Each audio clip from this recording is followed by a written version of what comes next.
Tuhan bersamamu. Inilah Injil suci menurut Santo Yohanes.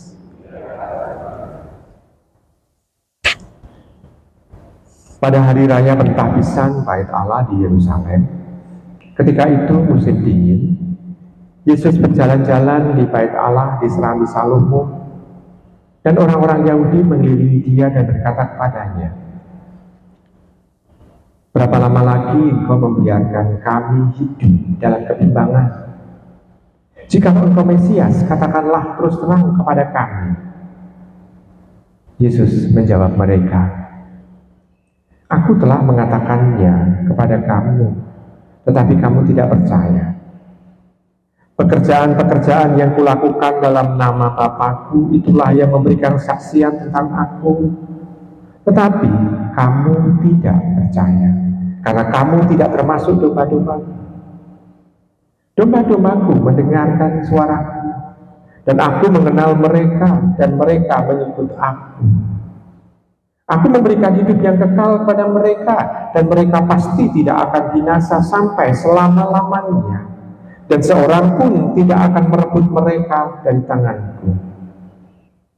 Bapa-Ku yang memberikan mereka kepadaku lebih besar daripada siapapun, yang seorang pun tidak dapat merebut mereka dari tangan Bapa. Aku dan Bapa adalah satu." Demikianlah sabda Tuhan.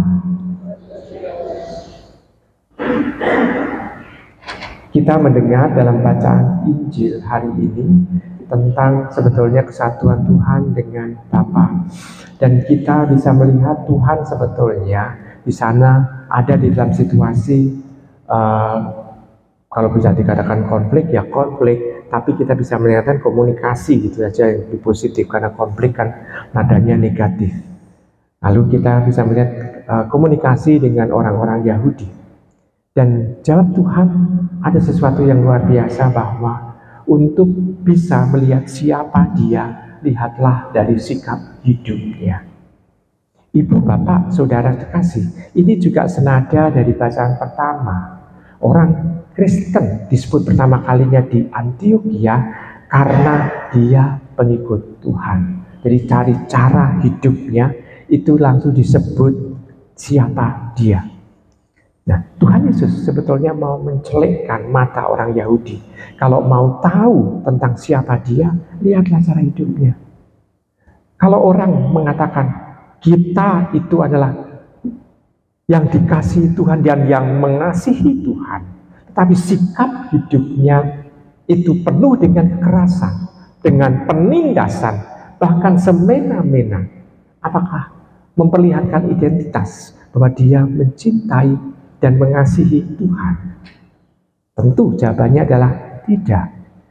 Jadi kita bisa melihat sikap mengasihi Tuhan dan dikasihi oleh Tuhan diperlihatkan dari sikap kasih yang diperlihatkan dalam kehidupan sehari-harinya yang penuh kasih pula. Nah, Tuhan sebetulnya mau menyatakan itu. Dia itu Mesias, karena Mesias adalah orang dari Allah, dirinya dari Allah, yang memperlihatkan kerahiman Tuhan sendiri, Allah sendiri yang maha rahim, diperlihatkan kepada banyak orang dengan cara mengasihi orang-orang yang berdosa, menebus dosa, memberikan kemudahan-kemudahan bagi orang yang sedang menderita, dengan banyak-banyak bunyi mukjizat yang dilakukan oleh Tuhan. Dan banyak mukjizat yang memperlihatkan bahwa tindakan ini hanya bisa dilakukan kalau itu Tuhan yang bertindak.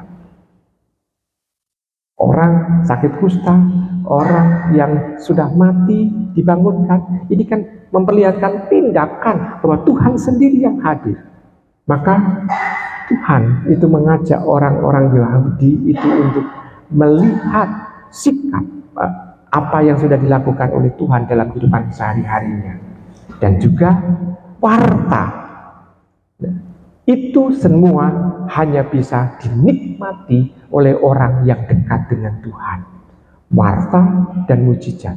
Maka ibu bapak saudara sekalian dalam Tuhan, Kita berbangga karena kita sudah didekatkan oleh Tuhan sendiri dengan iman yang kita miliki. Maka kita bisa meminta kepada Tuhan sesuatu hal yang kadangkala mustahil terjadi. Sehingga banyak sekali mujizat-mujizat yang dialami tidak hanya zaman Tuhan, tetapi juga zaman sekarang. Ibu, bapak, saudara-saudari yang dikasih dalam Tuhan, kita bisa melihat di sana untuk melihatkan bahwa dalam diri Tuhan ini ada Allah yang bertindak. Maka Tuhan sendiri bisa mengklaim bahwa dalam dirinya itu Bapa ada. Nah, kalau kita menyebut diri kita Kristen, apakah kita juga memperlihatkan Kristus itu hidup di dalam diri kita? Karena Kristen berarti tampak bahwa kita menghidupi Kristus, dan Kristus sendiri bisa dilihat oleh banyak orang dari sikap-sikap hidup kita. Apakah kita juga memperlihatkan hal seperti itu?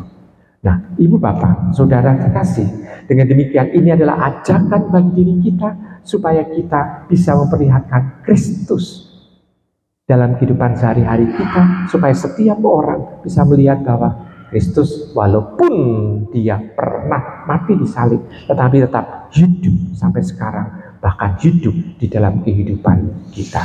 Selamat merenungkan.